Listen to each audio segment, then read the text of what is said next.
Hello बच्चों, आज हम करने वाले हैं क्लास 10th हिंदी मीडियम में चैप्टर 1। चैप्टर का नाम है बच्चों वास्तविक संख्याएं।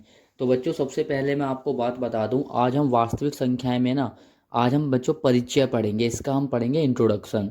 तो एक बार फिर से मैं आपको बता देता हूं, एनसीईआरटी मैथ है, क्लास 10th चैप्टर 1 वास्तविक संख्याएं परिचय। हिंदी में बच्चों मैं आपको पूरा आज एक्सप्लेन करने वाला हूँ। सबसे पहले हमने देखा चैप्टर का नाम क्या है, वास्तविक संख्याएं। तो बच्चों ये मेन टॉपिक हो गया है ना। आज हम सारी संख्याओं के बारे में जानेंगे। जितनी भी संख्याएं हमने क्लास 3rd क्लास से लेके 4th क्लास से लेके अब तक पढ़ी हैं, सबके एक बार रिवीजन करेंगे और फिर देखना आप इसको चैप्टर को बहुत अच्छे से कर पाओगे। सबसे पहला टॉपिक है वास्तविक संख्याएं। ऐसी संख्याएं जो परिमेय संख्याएं और अपरिमेय संख्याएं के योग से बनती हैं। यानी परिमेय संख्याएं अपरिमेय संख्याएं के योग से बनती हैं, वो होती हैं वास्तविक संख्याएं। अब बच्चों ये परिमेय संख्याएं क्या है, अपरिमेय संख्याएं क्या है, इनके ऊपर मैंने पूरा एक्सप्लेन किया हुआ है आगे, ठीक है। वो मैं आपको आगे बहुत अच्छे से समझाने वाला हूँ, सभी बिल्कुल तरीके से लिखा हुआ है। तो पहले ना वास्तविक संख्याओं के कुछ उपयोग हम अपने दैनिक जीवन में करते हैं। वास्तविक संख्याओं के कुछ उदाहरण हैं। हम अपने डेली जीवन में इनका बच्चों यूज़ भी करते हैं। किताब में अगर कोई चीज़ छपी है, पढ़ाई गई है, तो उसका कुछ ना कुछ यूज़ है आपकी लाइफ में। अब देखो सबसे पहले क्या आते हैं बच्चों, पूर्णांक। पूर्णांक क्या होते हैं भाई, कोई नंबर हो गए 1 2 3 4 5, ये सब हमारे क्या होते हैं, पूर्णांक। पूर्णांक बच्चों धनात्मक भी होते हैं, ऋणात्मक भी होते हैं। धनात्मक मतलब प्लस वाले और ऋणात्मक मतलब माइनस वाले। फिर क्या आती है भिन्न।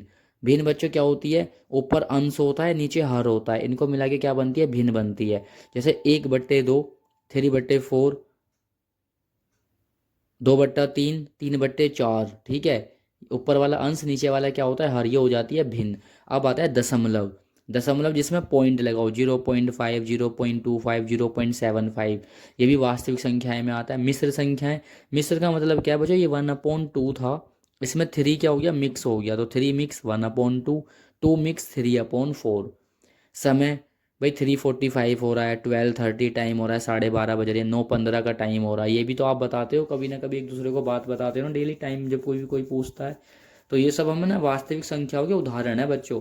तारीख, भाई आज क्या तारीख है, कल क्या तारीख थी, फलाने की शादी किस तारीख की है, अरे तुम्हारा बर्थडे कौन सी तारीख को आता है, तो सब तारीख आती है, ये भी वास्तविक संख्या का उदाहरण है। पैसा बच्चों डॉलर में होता है, $10, $25, ₹50।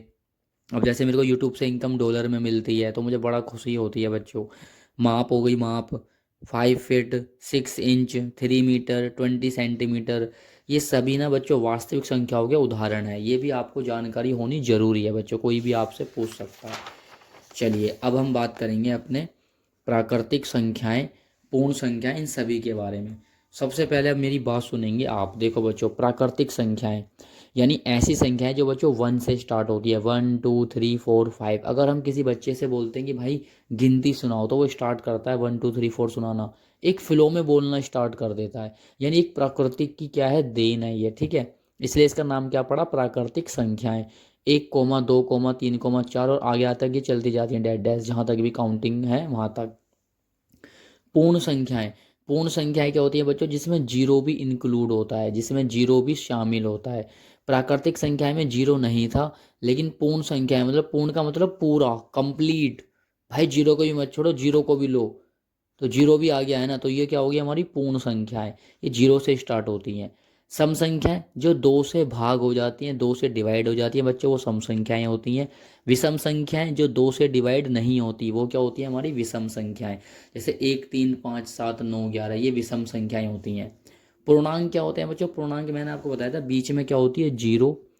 सीधे वाले हाथ पे होते हैं धनात्मक पूर्णांक यानी प्लस वाले नंबर। उल्टे वाले हाथ पर बच्चों होते हैं ऋणात्मक पूर्णांक यानी माइनस वाले नंबर। -1, -2, -3, डैट डैश, ये आगे तक चलते रहते हैं।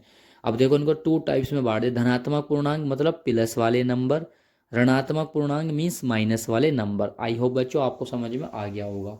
अब हम बात करेंगे अभाज्य संख्याएं। अब बच्चों अभाज्य संख्याएं क्या होती हैं, इनके बारे में पढ़ते हैं अच्छे से। ऐसी संख्या जिसके केवल दो गुणनखंड होते हैं उसे अभाज्य संख्या माना जाता है। अब भाई देखो ऐसी संख्या भी होती होंगी जिनके दो गुणनखंड होते हैं, यानी दो फैक्टर होते हैं, वो हमारी क्या होती है, अभाज्य संख्या। एग्जाम्पल के लिए मैंने यहाँ पे दो लिया है, देखो सबसे पहले क्या लिया, दो। अब देखो बच्चों मैंने यहाँ पे क्या लिखा, वन, 1 दूनी 2, 2 एकम 2, यानी मैं क्या देख रहा हूँ यार, एक दूनी दो, दो एकम दो, जो दो है ना वो एक के पहाड़े में भी आता है, दो के पहाड़े में भी आता है, इसके अलावा ये किसी के पहाड़े में नहीं आएगा। तो भाई इसके कितने गुणनखंड हो गए, दो गुणनखंड हो गए। तो इसलिए क्या है, ये अभाज्य संख्या। कोई आपसे पूछेगा अभाज्य संख्या क्या होती है, आप बताना। भाई जिसके दो गुणनखंड होते हैं वो अभाज्य संख्याएं होती हैं। 1 से लेके 100 तक के बीच में बच्चों कितनी अभाज्य संख्या होती हैं, सीधा बताओ, 25 अभाज्य संख्या होती हैं। कितनी अभाज्य संख्या होती है बच्चों, 25 अभाज्य संख्याएं।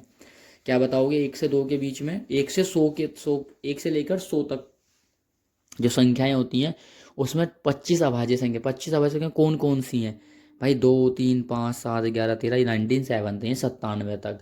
अब सबसे मजे की बात है, आप इसमें से कोई सा भी नंबर उठा लो बच्चों, वो उसके दो ही गुणनखंड होंगे।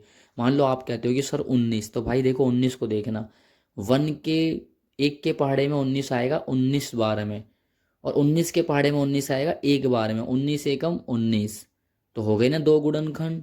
तो जिनके भी दो गुणनखंड होंगे अभाज्य संख्या, आप कभी मत भूलना, भाज्य संख्याएं। बच्चों इसमें ना, इसमें क्या होगा, इसमें दो गुणनखंड नहीं होते, इसमें दो से ज़्यादा होते हैं, दो से अधिक होते हैं। दो से अधिक गुणनखंड वाले हमारे क्या होते हैं, भाज्य संख्याएं। ऐसी संख्याएं जिनके दो से अधिक गुणनखंड होते हैं, अर्थात एक और स्वयं के अलावा, यानी एक एक और खुद वो नंबर, उनके अलावा भी जो बच्चों कुछ नंबर होते हैं वो उनके गुणनखंड होते हैं। जैसे मान लो सबसे पहला क्या होता है, 4 होता है, 4, 6, 8, 9, 10, 12। अब देखो 4 एक के पहाड़े में आएगा, एक चौक 4, 4 एकम 4, दो दूनी 4, तो देखो दो से ज़्यादा गुणनखंड हो गई ना। एक के पहाड़े में भी आ रहा है, दो के पहाड़े में भी आ रहा है, चार के पहाड़े में भी आ रहा है। तो दो से ज़्यादा गुणनखंड, तो बताओ ये हो गई बच्चों, ये हो गई भाज्य संख्याएं। क्या हो गई ये, भाज्य संख्याएं। अब एक बात और सुनो मजे की, कोई आपसे पूछता है सबसे छोटी अभाज्य संख्याएं क्या है, तो आप बताओगे 2। कोई आपसे बोल रहा है सबसे छोटी भाज्य संख्या है क्या, तो आप बताओगे 4। ये बच्चों 4 से स्टार्ट होती है। अब देखो जो 1 है ना बच्चों, आपका 1, वो ना तो अभाज्य है ना ही भाज्य है। उसके पीछे क्या रीज़न है, अब मेरी बात सुनो ध्यान से। भाई 1 ना, 1 अभाज्य संख्या ये कहती है कि जिनके दो गुणनखंड होते हैं। अब 1 1 जा 1, भाई तो एक ही गुणनखंड हुआ। और भाज्य संख्या क्या कहते हैं कि दो से ज्यादा गुणनखंड हो। 1 1 जा 1, 1 का तो एक ही गुणनखंड होता है। ना तो वो अभाज्य संख्या की कैटेगरी में आ रहा है, ना ही वो भाज्य संख्या के कैटेगरी में आ रहा है। तो इसलिए बच्चों 1 आपका ना अभाज्य संख्या होती है ना ही भाज्य संख्या है, क्योंकि उसका एक ही गुणनखंड होता है। ठीक है बच्चों, आई होप आपको समझ में आ रहा हो। तो वीडियो को ना कमेंट करके ज़रूर बताएं।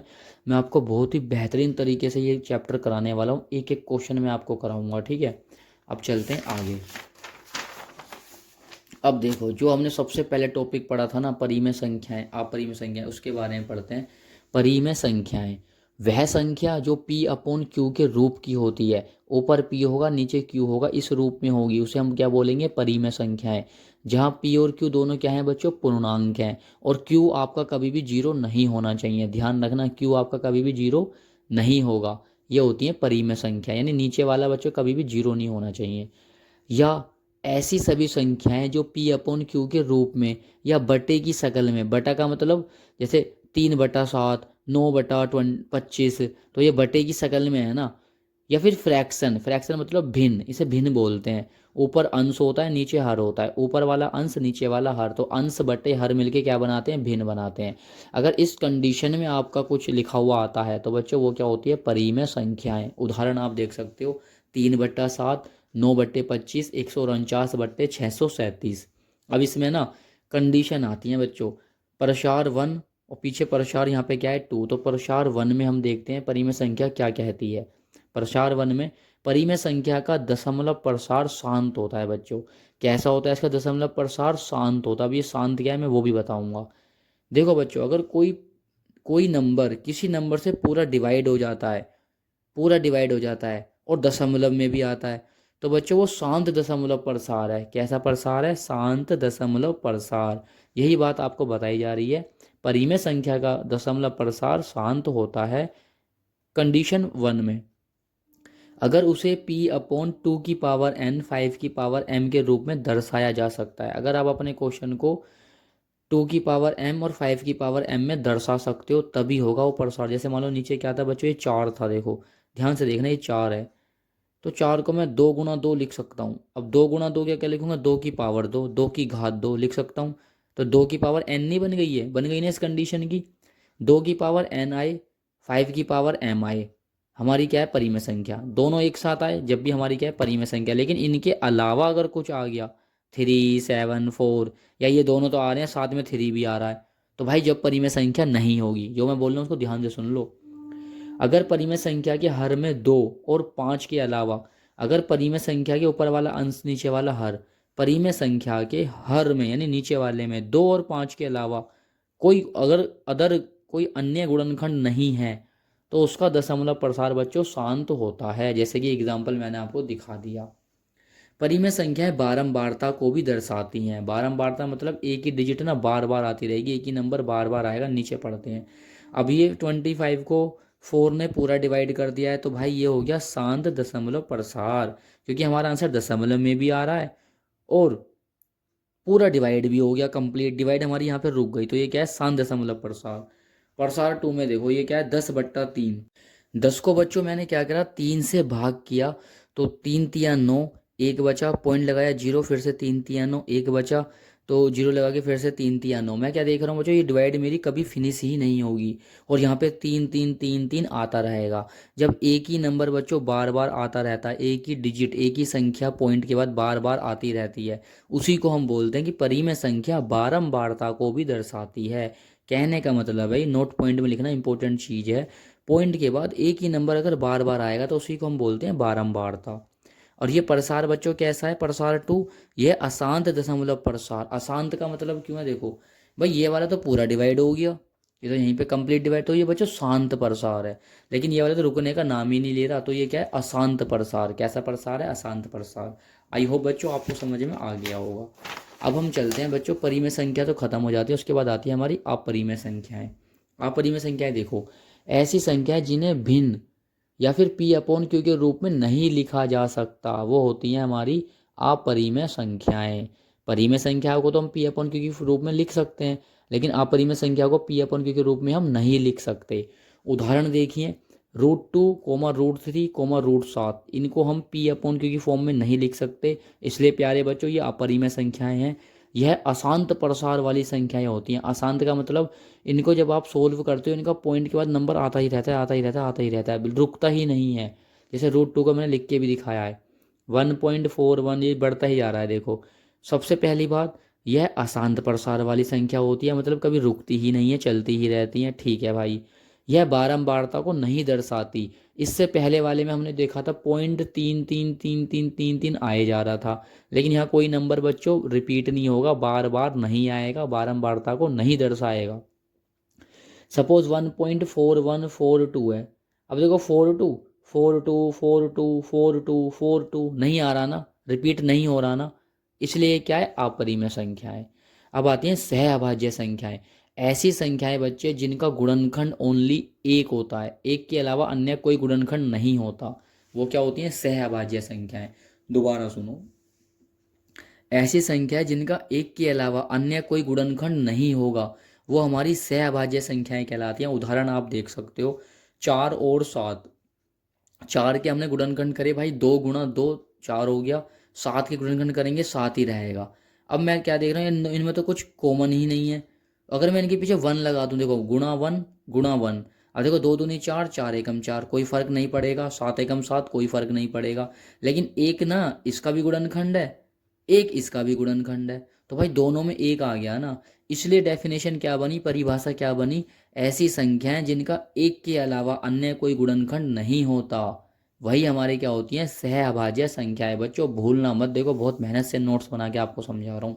इस बार मैंने 3 नंबर ले लिए, 5 7 9। 5 का गुणनखंड 5 रहेगा, 7 का 7, 9 का 9, सबके पीछे 1 1 1 लगा दो, तो 1 1 1 तीनों में आ रहा है, तो भाई तीनों का गुणनखंड 1 है, तीनों का गुणनखंड 1 है, तो सहअभाज्य संख्या है। 12 और 35 को सोल्व करेंगे, 12 के गुणनखंड 2 गुणा 2 गुणा 3, 35 के 5 गुणा 7, तो ये तो सेम नहीं है, तो 1 1 लगा दिया दोनों में, दोनों में कॉमन भी हो गया, उभयनिष्ठ भी हो गया, दोनों का गुणनखंड 1 है, सेम है, सहअभाज्य संख्याएं। आई होप बच्चों आज की क्लास आपको बहुत अच्छे समझ में आ रही होगी। अब देखो आपकी ना एक्सरसाइज आ गई है 1.1, जो कि मैं नेक्स्ट वीडियो में कराऊंगा।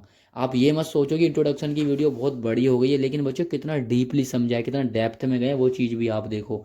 और वीडियो को ज़्यादा से ज़्यादा शेयर कीजिए। कुछ कमी रह गई हो तो कमेंट करके ज़रूर बताइए।